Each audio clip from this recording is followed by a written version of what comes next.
इस कार्यक्रम के पुण्यार्चक हैं निवेदक सकल दिगंबर जैन समाज, सतना, मध्य प्रदेश। वैराग्य शतक इस ग्रंथराज की आगे की गाथाएं 72, 73 और 74 पढ़ते हैं। कुसग्गे जह ओस बिंदुए थोवम चिट्ठै लंबमाणये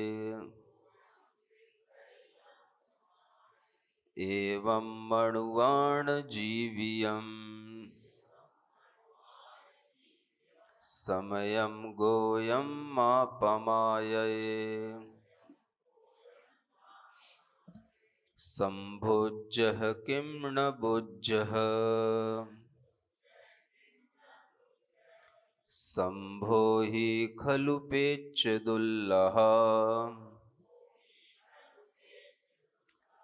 णोः उवणमन्तिराइयो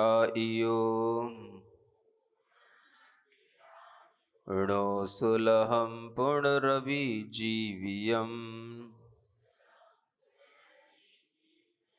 डहरा बुद्धाय पासः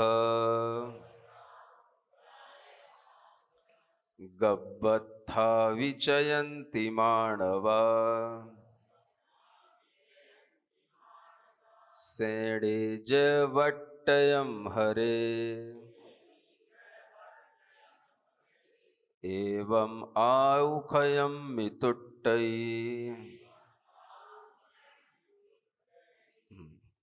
ये एक नया सा छंद है और इस छंद को कुछ लिख रखा है, मागधी का छंद के नाम से लिख रखा है। यह छंद जो यहाँ पर कुछ नई लय में आपको बताया जा रहा है, प्राकृत में अलग अलग तरह से गीत बनते हैं, गायन होते हैं और सभी प्रकार के छंदों में लय बनाई जाती है। और जो भी छंद एक लोक में प्रचलित होते हैं, उन्हीं छंदों में रचनाएं भी प्राचीन ऋषियों मुनियों ने की हैं। यह लय आपको एक अलग ही लय लग रही होगी और इस लय में जो भाव है वो भी आपको लयबद्ध करने के लिए है। कुसमे जह ओस बिंदुए, कुसग्गे जह ओस बिंदुए। कुशग्र कहते हैं कुश का अग्रभाग, यानी एक विशिष्ट घास होती है उसको कुश कहा जाता है। और उसके अग्रभाग पर जैसे ओस की बिंदु आ जाती है और वह लंब माणये, एक तरह से ओस की वह बिंदु लटक भी रही हो, तो थोवम चिट्ठई, तो वो थोड़ी देर ही वह उस कुश के अग्रभाग पर ठहर पाएगी। आपने देखा भी होगा घास के ऊपर उसके तिनके के अग्रभाग पर जब ओस की बिंदु ठहरती है तो वह कुछ लटकती हुई सी भी दिखती है, माने कि जैसे वह गिरने ही वाली है, और वो गिर भी जाती है। जब वह बिंदु उस पर ठहर गई हो, लटक रही हो, तो वह कितनी देर तक वह ठहर पाएगी। इसी तरह से मनुआण जीवियम, ये मनुष्यों का जीवन है। यह उस कुशाग्र पर स्थित ओस बिंदु की तरह अस्थिर जीवन है। उस पर टिका हुआ जैसे वह पानी का कण किसी भी तरह से वहां बहुत देर तक नहीं टिक सकता और वह गिरता हुआ सा दिखते दिखते वह गिर ही जाता है, ऐसे ही यह मनुष्यों का जीवन कहा गया। इसलिए यहां कहा गया समयम मां पमाए गोयम। जैसे कि भगवान महावीर स्वामी गौतम को ही यह ग्रंथ बता रहे हों, गौतम को ही यह उपदेश दे रहे हों। और भगवान महावीर स्वामी गौतम के लिए, गौतम गढ़धर के लिए यह उपदेश देते हुए कह रहे हैं कि हे गौतम, प्रमाद में समय मत गवा। यानी भगवान महावीर स्वामी तीर्थंकर जो केवल ज्ञान के साथ में विद्यमान हैं और उनके समक्ष गौतम परमेष्ठी बैठे हैं, विशिष्ट विशिष्ट रिद्धियों के धारी हैं, उनके लिए भी कह रहे हैं कि तुम प्रमाद में समय मत गंवाना। अब आप सोच सकते हो कि जो मुनि महाराज हैं, गढ़धर परमेष्ठी हैं, जो विशिष्ट रिद्धियों के धारी हैं, उनके लिए भी भगवान चेतावनी दे रहे हैं कि तुम प्रमाद में समय मत गंवाना। और इधर हम संसारी जीवों को, जिनके पास कोई भी तरह का न रिद्धि है न सिद्धियां हैं, और श्रावकों के लिए कहो तो उनके पास न कोई व्रत है न कोई नियम है, उनके लिए भी अगर ये उपदेश दिया जाए तो ये उपदेश कितना भारी होगा कि प्रमाद में समय मत गुजारो। आचार्य कहते हैं कि जो समय हमें मिला है उस समय का सदुपयोग करो, उपयोग करो।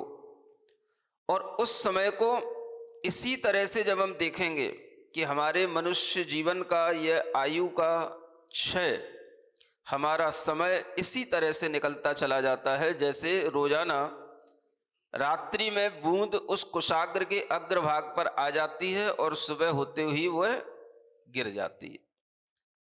उसी तरह से यह प्रतिक्षण आयु कम होते हुए समय गुजरता जाता है, और यह आयु का कोई भी क्षण प्रमाद के साथ न गुजरे, ऐसा तीर्थंकर गढ़धर परमेष्ठी को संबोधित करते हैं। आप सोच सकते हैं, जब तीर्थंकर गढ़धर परमेष्ठी को संबोधित कर रहे हैं तो प्रमाद कितनी बड़ी चीज होगी। जिनके लिए हमेशा अप्रमत्त दशा बनी रहती है, प्रमाद नाम का गुणस्थान तो कहने के लिए होता है, जो गढ़धर परमेष्ठी के रूप में अनेक रिद्धियों के स्वामी होते हैं, उनके लिए भी ये कहा जा रहा है प्रमाद मत करना। क्योंकि जो प्राप्त किया है वह प्रमाद से नष्ट हो जाएगा। जो भी तुमने उपलब्ध किया है, जो भी तुम्हें प्राप्त हुआ है, अगर तुमने प्रमाद किया तो वह छूट जाएगा। वो प्रमाद एक ऐसी चीज है जिसके कारण से आपका बहुत बड़ा परिश्रम के साथ साधा गया कार्य भी बिगड़ सकता है, और वह जो उपलब्धि आपने की है वह उपलब्धि भी छूट सकती है। इसका नाम है प्रमाद। अब आप सोचो, प्रमाद कितनी बड़ी चीज है। आपको लगता है कि हमारे जीवन में तो कोई प्रमाद है ही नहीं। इसका मतलब है कि हम इतने प्रमादी हैं कि हमें प्रमाद ही समझ में नहीं आ रहा है। जैसे किसी नींद में पड़े हुए व्यक्ति से कहा जाए कि उठो, और वो कहे कि नहीं मैं तो उठा ही हुआ हूं, मुझे बार बार क्यों टोकते हो, मैं तो जाग ही रहा हूं। उसी तरह से इस संसारी प्राणी से अगर कहो कि प्रमाद से ऊपर उठो, तो ये कहता है कि मैं कौन सा प्रमाद कर रहा हूं, मैं तो जाग ही रहा हूं। इस नींद के उदाहरण से आप समझ सकते हो कि प्रमाद कौन सी चीज होती है। प्रमाद ऐसी ही चीज होती है जैसे निद्रा आने पर उस निद्रा में स्थित व्यक्ति के लिए अगर हम कहते हैं कि तुम उठो, तो वह कहता है कि नहीं मैं तो उठा ही हुआ हूं। और अगर वह उस निद्रा में केवल लेटा हुआ हो, वह सोच रहा है कि इस निद्रा से अभी उठने के बाद में हमें बहुत सारे काम करने पड़ेंगे, इसलिए पड़े रहो आराम से। और अगर कोई कहता है जागो जागो, तो कुछ से हम ये भी कह सकते हैं कि हम तो जाग ही रहे हैं, क्यों परेशान कर रहे हो।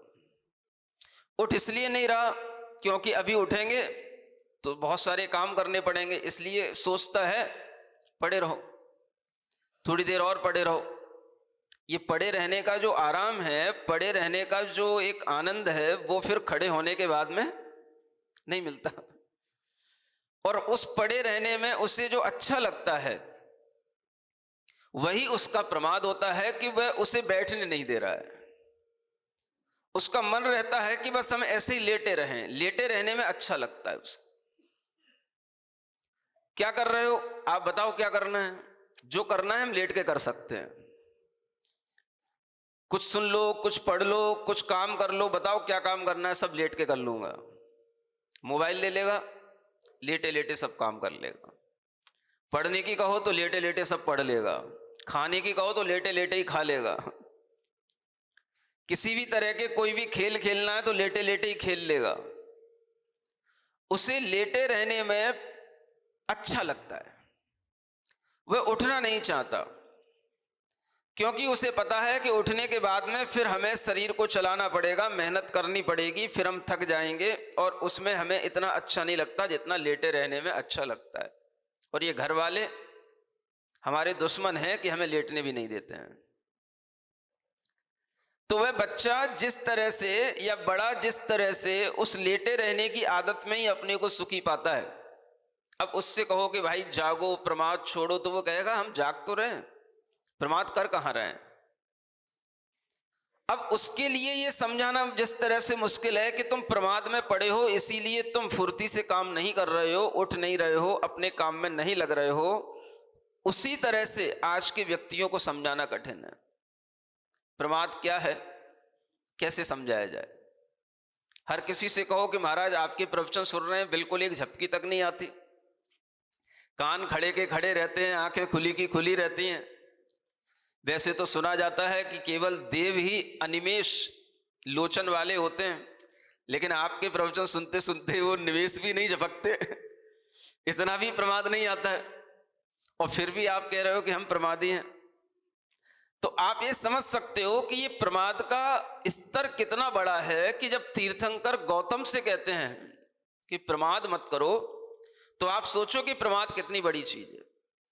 और ये प्रमाद कहां तक चलता है, ये प्रमाद कहां तक व्यक्ति के साथ में रहते हुए उसे किसी भी तरह से छल सकता है, ये प्रमाद की देन है। और जब इस तरह का प्रमाद आता है तो उस समय पर वह अपनी किसी भी तरह की निधि को भूल जाता है, और वह निधि भूल जाने का नाम है कि मतलब हम अपनी आत्म जागृति से हट गए। एक क्षण भी गौतम ऐसा मत निकालना जब तुझे आत्मा का स्मरण न हो, ये कहना चाहते तीर्थंकर। किससे? गौतम से। तू किसी भी तरह के कार्य करना, किसी भी तरह से लोगों के प्रश्नों के उत्तर देना, समझाना, किसी भी तरह के उपदेशों की व्याख्या करना, ये सब ठीक है, लेकिन एक भी क्षण ऐसा ना चला जाए जब तुझे अपनी आत्म विस्मृति हो जाए। प्रमाद का नाम क्या है? आत्मा का स्मरण छूट जाना। ये मत समझ लेना कि जो हमारे सामने उपदेश सुन रहे हैं इनके कारण से हम बहुत बड़े हो गए हैं, हमारे पास बहुत रिद्धियां हैं, हमारी बहुत मान्यता है। जैसी तू इन भावों में आएगा, ये भाव सब किसके कहलाएंगे? ये प्रमाद के भाव कहलाएंगे, क्योंकि इन भावों में आत्मस्मरण नहीं है, आत्मविस्मरण हो गया। जब तक तेरे पास में आत्मा का स्मरण है, मैं आत्मा हूं, सबसे बात करते हुए भी, सबको देखते हुए भी, सबको समझते और समझाते हुए भी, जब तक तेरे दिमाग में यह रहेगा कि तू आत्मा है, बस उतनी ही तेरे लिए जागृति है, बाकी सब समय प्रमाद में चला जाएगा। लोगों को देखते हुए भी ये देखना कि मैं लोगों को नहीं समझा रहा हूं, मैं उनकी आत्मा को प्रतिबोधन दे रहा हूं। मेरे सामने स्त्री और पुरुष नहीं बैठे हैं, मेरे सामने आत्माएं बैठी हैं। मेरे सामने कोई छोटे बच्चे या बड़े बच्चे नहीं बैठे हैं, मेरे सामने आत्माएं हैं, जीव हैं, चेतनाएं हैं, इनको मैं कुछ बता रहा हूं। अगर तेरे दिमाग में ये रहेगा तो तू जागृत है, जागृत है तो अप्रमाद है। और अगर तेरे दिमाग में ये छूट गया और तूने सोचा कि ये छोटे हैं, ये बड़े हैं, ये स्त्री हैं, ये पुरुष हैं, तो ये तेरा प्रमाद कहलाएगा, क्योंकि तेरी दृष्टि कहां गई? शरीर पर गई, लोगों के चेहरे पर गई।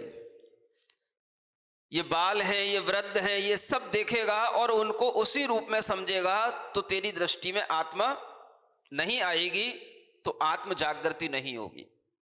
इसलिए कोई भी काम करना जागृति के साथ करना, जागृति का नाम ही अप्रमाद है। इसलिए गौतम प्रमाद मत करना। इस समूह शरण में बैठे हो सब लोग, हमारे बाद अगर किसी को देख रहे हैं तो किसको देख रहे हैं? तुम्ही को देख रहे हैं। तीर्थंकर के बाद में अगर कोई आकर्षक व्यक्तित्व वहां होता है समूह शरण में तो कौन होता है? गणधर परमेष्ठी का। भले ही वहां पर कितने ही केवल ज्ञानी क्यों ना बैठे रहें, कितने ही विक्रिया रिद्धियों के धारी क्यों ना बैठे रहें, तरह तरह की औषध रिद्धियों के और अक्षीण महानस जैसी रिद्धियों के भी धारी क्यों ना बैठे रहें, लेकिन सबसे ज्यादा अगर आकर्षण होता है तीर्थंकर के समूह शरण में, तीर्थंकर के बाद अगर व्यक्ति किसी को देखता है तो वो कौन होता है?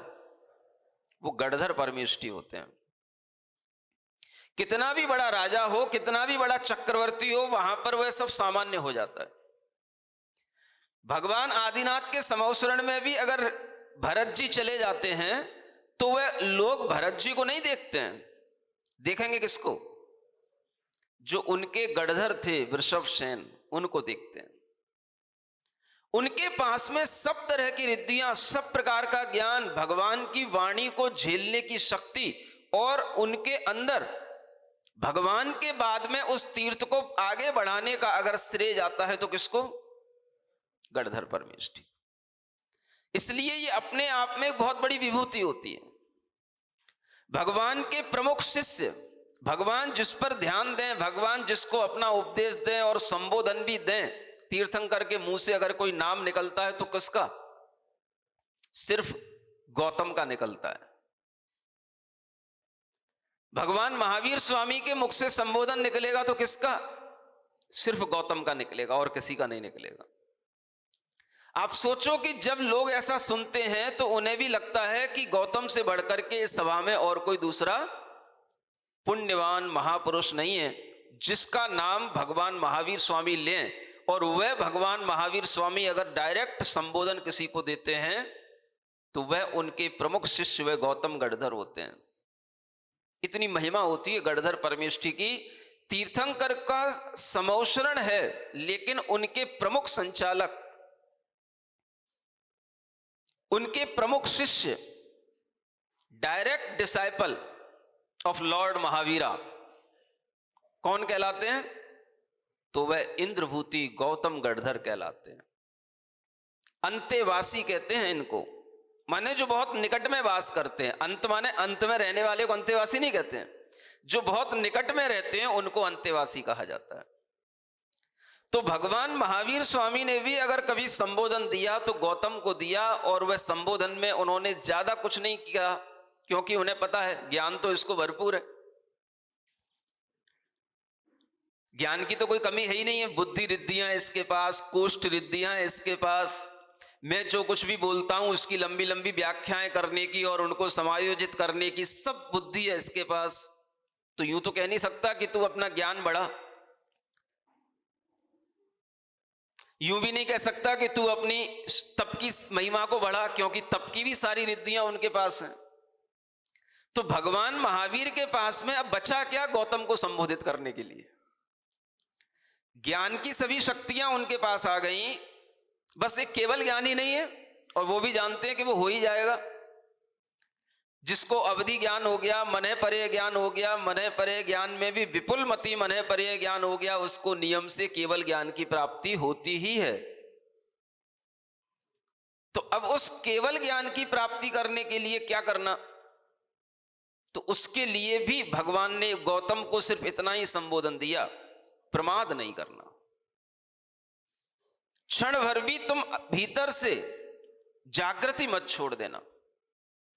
ये आत्म जागृति अगर बनी रहेगी तो धीरे धीरे तुम्हारा ये हर क्षण सार्थक होता जाएगा, और तुम्हारा ये मने परे ज्ञान, अवधि ज्ञान सब काम में आता जाएगा, और ये आगे चल करके तुम्हारे लिए केवल ज्ञान का कारण भी बन जाएगा। लेकिन इन ज्ञानों में भी बह मत जाना। अवधि ज्ञान, मने परे ज्ञान, ये कोई केवल ज्ञान के कारण नहीं है, इसलिए इन रिद्धियों में भी प्रमाण मत कर लेना कि ये रिद्धियां मेरे पास में हैं और किसी के पास नहीं है। ऐसा विचार करना भी प्रमाद है। मैं रिद्धि संपन्न हूं ऐसा विचार कर लेना भी प्रमाद है। मैं गणधर के महापद पर प्रतिष्ठित हूं ऐसा विचार कर लेना भी प्रमाद है। मैं सभी मुनियों में सर्वश्रेष्ठ हूं ऐसा विचार कर लेना भी प्रमाद है। इस प्रमाद से बचाने के लिए भगवान महावीर स्वामी गौतम को संबोधन देते हैं। अब आप सोचो आपका प्रमाद कितना गहरा रहा है। मैं कौन हूं, कौन से घराने का हूं, नहीं समझ आ रहा है। अगर घराने का नाम मैंने अपनी दुकान का नाम रख लिया है, कोई घराना, समझ आ रहा है, तो वो हमेशा दिमाग में झूलता रहता है। अब अगर किसी ने रख लिया मैं राज घराने का हूं, तो उसे हमेशा अपनी पहचान में राज घराना ही दिखता है। मतलब कि जब तक वह अपनी पहचान आत्मा के अलावा अन्य किसी भावों से करता रहेगा, वो क्या होगा? उसका प्रमाद होगा। आप सोच रहे हो कि मैं एक मनुष्य हूं, तो यह भी आपका सोचना प्रमाद है, क्योंकि जब आप ये सोचो मैं सिर्फ आत्मा हूं, चेतना हूं, तो आपकी वह प्रमाद की तीव्रता घटेगी, तब आप अपने निकट होंगे। और इसके अलावा आप जो भी सोचते हैं वह सब प्रमाद की कोटि में जाता है। मैं छोटा हूं, मैं बड़ा हूं, मैं मोटा हूं, मैं पतला हूं, मैं गंजा हूं, मैं गोरा हूं, ये सब क्या होता है? ये मैं जिस तरह से जुड़ता है, ये सब आपको क्या बना रहा है? ये आपको प्रमादी बना रहा है। और इसी मैं की पूर्ति में अगर आप लग गए तो आप प्रमादी बनते चले जाएंगे। इसलिए जो गौतम, गणधर, परमेष्ठी जैसे भी महान रिद्धिधारी मनुष्य वहां पर विराजमान हैं, तो उनके लिए भी यह भाव आता है कि मैं भगवान के बाद कौन। अगर ये भी भाव कर लिया तो ये भी प्रमाद का भाव हो गया, भगवान के बाद मैं। इसलिए भगवान महावीर स्वामी का संबोधन जरूरी पड़ गया।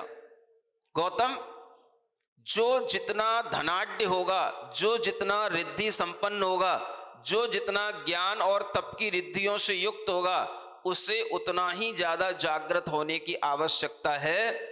गरीब का प्रमाद अलग होता है और अमीर का प्रमाद अलग होता है। तुम बड़े हो, बड़े पद पर प्रतिष्ठित हो, तुम्हारा प्रमाद इसी तरह का है, तो तुम अपने आप को इस प्रमाद से बचाना। इसलिए अवधि ज्ञान और मने परे ज्ञान में अपनी विशेषताएं मत खोजना। तुम्हें जब भी केवल ज्ञान की प्राप्ति होगी, अवधि ज्ञान में मन लगाने से नहीं होगी। मैं विपुलमति मने परे ज्ञानी हूं, सर्वा अवधि ज्ञान का धारी हूं, ऐसा मन लगाने से नहीं होगी। किससे होगी? तुम्हें जब भी केवल ज्ञान की प्राप्ति होगी, भाव सूत्र ज्ञान के माध्यम से होगी। किससे होगी? भाव श्रुत ज्ञान। ये जितना भी तुमने शास्त्रों की रचना कर रखी है, ये जितना भी तुमने द्वादशांग बना रखा है, ये भाव श्रुत ज्ञान नहीं है। ये क्या है? ये द्रव्य श्रुत ज्ञान है। इसे क्या बोलेंगे? ये द्रव्य श्रुत ज्ञान। भाव श्रुत ज्ञान कहां से आएगा? स्वात्मा विमुख संवित्ति लक्षणम श्रुत चक्षुषा पश्यन पश्यामि देवत्वाम केवल ज्ञान चक्षुषा। यह समाधि भक्ति का प्रथम श्लोक है। पढ़ाई थी आपको संस्कृत में भी समाधि भक्ति। स्वात्मा विमुख संवित्ति, स्व आत्मा के अभिमुख जो हमारा संवेदन होता है, संवित्ति होती है, यह लक्षण वाला जो श्रुत ज्ञान की आंख है, इसी को भाव श्रुत ज्ञान कहते हैं। जो श्रुत ज्ञान हम सुन रहे हैं वह भाव श्रुत ज्ञान नहीं है। जो हम पढ़ रहे हैं वो भाव श्रुत ज्ञान नहीं है। जो हम पढ़ा रहे हैं वो भी भाव श्रुत ज्ञान नहीं है। भाव श्रुत ज्ञान क्या होगा? जब आप पढ़ लिए, सुन लिए और सुनने के बाद में आंख बंद करके बैठ गए, स्व आत्मा के अभिमुख अपना परिणाम, अपना संवेदन आपने किया। स्वात्मा विमुख संवित्ति, अपनी आत्मा के अभिमुख अगर आपका संवेदन होगा, मैं आत्मा हूं, ज्ञान दर्शनमय मैं आत्मा हूं, चैतन्य स्वभाव वाला मैं आत्मा हूं, ये परिणति जब आपकी अपने ही अभिमुख अपने ही परिणामों से होगी तो इसका नाम है भाव श्रुत ज्ञान। इस भाव श्रुत ज्ञान के माध्यम से ही आपको भगवान को देखते देखते देखते देखते आप अपनी अंतर आत्मा को देखते चले जाएंगे और अपनी अंतर आत्मा को देखते देखते देखते देखते आप खुद भी भगवान बन जाएंगे। स्वात्मा विमुख संवित्ति लक्षणम श्रुत चक्षुषा, ये श्रुत ज्ञान की आंख से अगर आप अपनी आत्मा की संवित्ति करेंगे और उसी से आप अपने आप को देखेंगे तो पश्यन माने देखते हुए, हे भगवान मैं आपको देख लेता हूं। कैसे? केवल ज्ञान चक्षुषा, केवल ज्ञान की आंख से मैं आपको देख पाऊंगा या मैं आपको देख लेता हूं तो उसका कारण क्या है? अपनी आत्मा की ओर अभिमुख होने की परिणति, यही स्व संवेदन ज्ञान कहलाता है, यही भाव श्रुत ज्ञान कहलाता है। और इसी भाव श्रुत ज्ञान की परिणति में रहने से ही केवल ज्ञान की प्राप्ति होती है। तो जब भाव श्रुत ज्ञान होगा तो केवल ज्ञान आपके सामने आ जाएगा। भाव श्रुत ज्ञान ही आपको केवल ज्ञान के लिए कारण बनेगा। इसलिए ये जितना भी ज्ञान का साम्राज्य है ये कुछ केवल ज्ञान के लिए कारण नहीं है। गौतम, प्रमाद मत करना। ये मत सोचना कि मैं अवधि ज्ञान से पूरे लोक को जान लेता हूं। ये मत सोचना कि मैं मने परे ज्ञान से चिंतित अचिंतित अचिंतित अर्ध चिंतित सभी प्रकार के लोगों के मन की बातों को जान लेता हूं। इनसे तुझे कभी भी केवल ज्ञान नहीं होगा। ये तेरे सब क्षण प्रमाद के होंगे। अप्रमाद के क्षण क्या? स्वात्मा विमुख संवित्ति, अपने आत्मा के अभिमुख अपना संवेदन लाओ। यही भाव श्रुत ज्ञान है और इसी के माध्यम से तुम्हें अप्रमाद दशा का अनुभव होगा। बाकी सब क्या है? प्रमाद दशा है। तुम्हें केवल ज्ञान की प्राप्ति भी इसी अप्रमाद दशा से होगी। तो ये बात भगवान महावीर स्वामी केवल ज्ञानी होकर के भी किनको समझा रहे हैं? गौतम गणधर को समझा रहे हैं। अब उनकी समझाई हुई बातें हमारे पास तक भी आ गई। हम भी पढ़ रहे हैं, हम भी समझ रहे हैं और हम भी समझा रहे हैं। लेकिन समझाने में भी प्रमाद ही है। अगर ये सोच लिया कि हम समझा रहे हैं तो प्रमाद है, और ये सोच लिया कि एक आत्मा अनेक आत्माओं को संबोधन करने का प्रयास कर रहा है तो अप्रमाद है।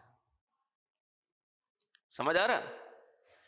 जब हमारी दृष्टि में अपना संवेदन होता है, जब हमारी दृष्टि में आत्मा आ जाती है तो हम उस समय पर निष्प्रमाद हो जाते हैं, अप्रमाद हो जाते हैं, और वही हमारे जीवन के सार्थक क्षण होते हैं। बाकी तो आयु गलती जा रही है, समय निकलता चला जा रहा है और ओस की बूंदों की तरह सब कुछ झड़ता चला जा रहा है। बाल भी झड़ेंगे, दांत भी झड़ेगी, और दांत और बाल जब झड़ जाएंगे तो आंतें भी झड़ने लग जाएंगी। जब दांत और आंत सब झड़ जाएंगे तो फिर क्या बचेगा? फिर कुछ नहीं बचेगा। जो बचा रह गया फिर उसका नाम ही है, क्या बोलते हैं उसको, ठठरी।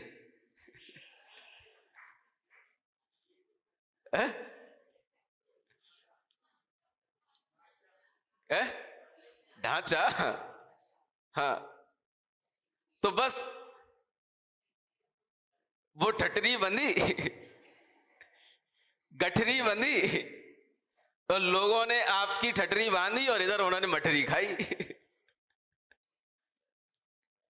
बस और कुछ नहीं बचता। तो आचार्य कहते हैं अपनी कुछ भी गठरी बंधे, अपनी ठठरी बंधे, उससे पहले क्या कर लो? स्वात्मा विमुख संवित्ति, अपना संवेदन, अपना उपयोग, अपना आनंद खुद अपनी आत्मा में ले लो, यही हमारे लिए सबसे अच्छी चीज है। और यही संबोधन यहां आपको दिया जा रहा है। इसी छंद में आगे की गाथा में संबुझ, बोध को प्राप्त हो जाओ, अब तो सुन लो, अब तो समझ लो, अब तो जान लो, अब तो जाग जाओ।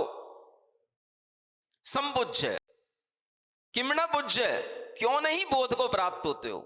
जैसे कोई मां बच्चे को जगाती है, अब तो जग जा, बहुत देर हो गई, अब तो जग जा। क्यों नहीं जाग रहा है? क्यों नहीं जाग रहा है? क्या हो गया है? तो वो उसको थोड़ी सी हिलाती है, आंखें खोल के देख लेता है, तो मां सोच लेती है हां जग रहा है। और जैसे ही मां चली जाती है, पट्टा फिर चादर डाल लेता है, फिर सो जाता है। फिर उसे आहट मिली कि कोई बुलाने आ गया, कोई जगाने आ गया, वो फिर कह देता हाँ जाग रहा हूं, जाग रहा हूं। और वो ऐसे ही जागते जागते सो भी लेता है, और किसी की आहट मिले तो उससे पहले ही वो जागने का कार्य भी कर लेता है। कोई आया तो जागने के लिए तैयार है, हाँ मैं जाग रहा हूं। क्यों बार बार परेशान करती? 1 घंटा हो गया तब से, मैं जाग ही तो रहा हूं, पढ़ रहा हूं, देख किताब सामने रखी है, मैं पढ़ रहा हूं। अब मां को भी पता है कि ये पढ़ते पढ़ते भी सो जाता है, झपकी ले रहा है, उठ नहीं रहा है, प्रमाद से रहित नहीं हो रहा है, आलस इस पर छाया हुआ है, और कह रहा है कि मैं पढ़ रहा हूं। अब क्या करें? तो बस कह ही सकते हैं उठ जा, उठ जा, बैठ जा, बहुत देर हो गई, बिस्तर छोड़ दे। इसी तरह से आचार्य क्या कह रहे हैं? संबुझ, संबुझ, बोध को प्राप्त हो जा, बोध को प्राप्त हो जा, जाग जा। किम न बुझ, क्यों नहीं जागता, क्यों नहीं बोध को प्राप्त होता? अब बताओ इससे अच्छे शब्द क्या मिलेंगे? और कितनी करुणा से और कितने प्रेम से समझाया जाए। पुचकारो तो वो पट्टा और ज्यादा लड़या जाता है, और डंडा मारो तो बिगड़ जाता है। यही समझ में नहीं आता इस पट्टे को कैसे संभाला जाए। समझ आ रहा है ना? तो जैसे मां उस पट्टे को संभालने में मुश्किल महसूस करती है, ऐसे ही जिनवाणी मां अपन सब भी पट्टे बने हुए हैं। पट्टे का मतलब जिन पे कोई असर पड़ता नहीं, कहने का असर नहीं पड़ता, उसको हिलाओ तो असर नहीं पड़ता, पानी डालो तो असर नहीं पड़ता, चाय की प्याली भी ले आओ सामने तो भी असर नहीं पड़ता, पट्टा पी लेगा और फिर सो जाएगा। ऐसे ही आचार्य यहां कह रहे हैं संबोही खलु पेच दुल्लहा, अभी जग जा, ये समय निकल जाएगा। तो प्रेत्य, पेच माने, प्रेत्य माने होता है परलोक, परलोक में फिर तेरे लिए ये संबोधि बहुत दुर्लभ हो जाएगी, ये समझ तेरे लिए बहुत दुर्लभ हो जाएगी। कुछ समझाने वाला न कोई मिलेगा, न कुछ समझने का वहां पर निमित्त होगा।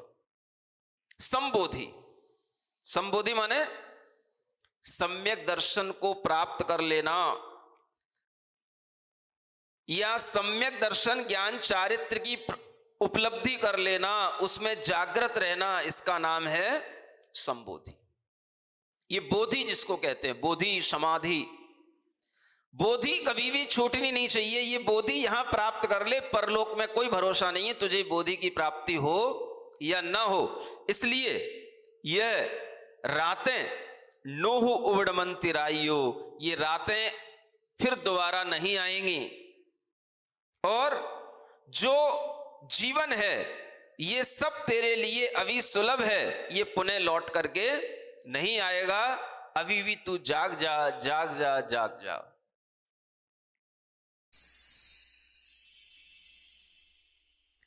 सिरिजिणवाणी जग कल्याणी, जग जन मदतम मोहरी, जनमण हारी गढ़हर हारी, जम जरा भव रोग हरी।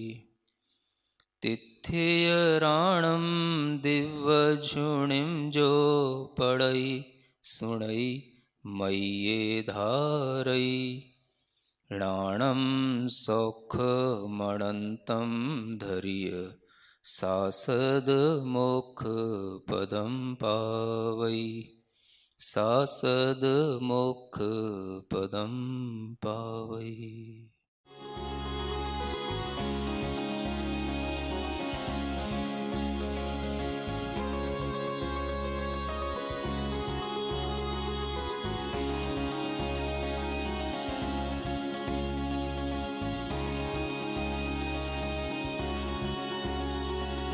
इस कार्यक्रम के पुण्यार्चक हैं निवेदक सकल दिगंबर जैन समाज, सतना, मध्य प्रदेश।